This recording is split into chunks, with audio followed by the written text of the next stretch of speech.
Taranja azakazaka en bicyclette nanatateraka ny jeritodika 2024 sy ny fandaharan-taona amin'ny 2024 ihany koa ny fédération napetraky ny filohan'ny fédération ny Matorela Jean-Claude ary fa dia isy ny centre de formation ho an'ny fitaingenana bicyclette ho an'ny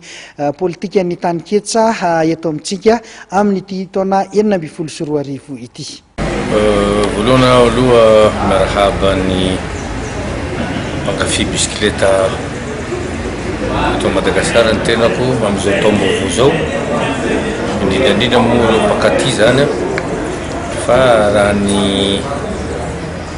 jeritodika aloha ataoko ngamba fa totosa soamantsara daholo zany ny programan'asa izay tanterahanay, fa ny amin'ity taona ity kosa ngamba ataoko fa hiezaka ny fédération ary efa vinavina ho tanterahanay moa amin'ity taona ity zany mba hanome endrika vaovao zany amin'ny lafiny rehetra, na eo amin'ny organisation zany na eo amin'ny ezaka zany dia ataoko ngamba fa misy zava-baovao maro zany no totosaina ka mino azy zany ary mampanantena zany an'ireo mpiazakazaka zany mba hanao entraînement tsara zany mba iomanana amin'izany ezaka rehetrarehetra zany. Inona ny atao hoe politika vaovao mety ho apetraka indrindra eo amin'ny politika ny relève amin'ny taranja azakazaka amin'ny bisikileta?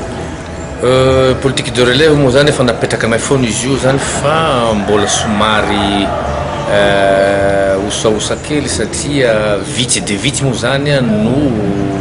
natao, fa amizao nefa zahay dia hiezaka hanao bebe kokoa zany mba hafahanay zany ary mba hampisongadinina zany ireo tanora eritreriny zany mankafy an'ity azakazaka bisikilety satria izahay zao mieritreritra fa nangana petit centre de formation zany ho atao atoato amina toerana zay tokony fantatray zany hoe azo anovana azy ary ahitahana koa zany hoe vokatra bebe zany ka io moa dia miankina amin'ny entimana sy ny fitaovana indrindrandrindra ahafahanay manao zay ka izay zavatra zany no